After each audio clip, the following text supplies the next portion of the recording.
প্রথম সিমটম যেটা আসবে সেটা হচ্ছে পেট ফুলে যাওয়া। হঠাৎ করে ওভারি যেহেতু পেলভিস মানে নিম্নভাগে, পেটের নিম্নভাগে থাকে, সেই ক্ষেত্রে আমরা যেটা হয় যে ফোলাটা নিচ থেকে চালু হলো এবং আস্তে আস্তে পুরো নিচের অ্যাবডোমেন, নিচের পেটটাকে ভরিয়ে আস্তে আস্তে এবার ওপরের দিকে উঠতে থাকলো। যেহেতু ফুলছে, একটা অর্গান যখন ফোলে তার সঙ্গে ওর একটা পেন থাকবে। প্রথমের দিকে পেনটা অকেশনাল হবে, সবসময় হবে না। তারপর আস্তে আস্তে যতটা পেন বাড়তে থাকবে এবং সবসময় একটা পেন থাকবে। এবং অনেক সময় যেটা হয়, পেন হঠাৎ করে পেন হচ্ছে, কারণ কি, যেটা হচ্ছে টিউমারের মধ্যে ব্লিডিং হওয়া, টিউমারটা ঘুরে যাওয়া, এইসব কারণে।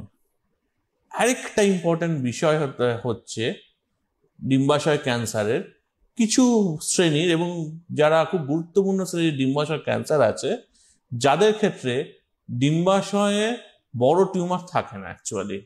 সেক্ষেত্রে ডিম্বাশয়ের টিউমারগুলো ছোট হয় এবং পেশেন্ট সেক্ষেত্রে রোগী প্রেজেন্ট করে খুব অদ্ভুত অদ্ভুত সিমটম। কেমন? যেমন হলো, পেশেন্টের মনে হবে তারা খাচ্ছেন, অল্প খেলেন পেটটা ভরে গেল।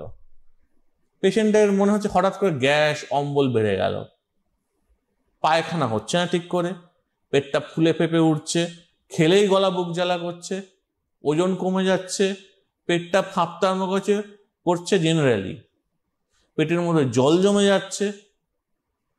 তো এগুলো তো রোজগার সিমটম। এরকম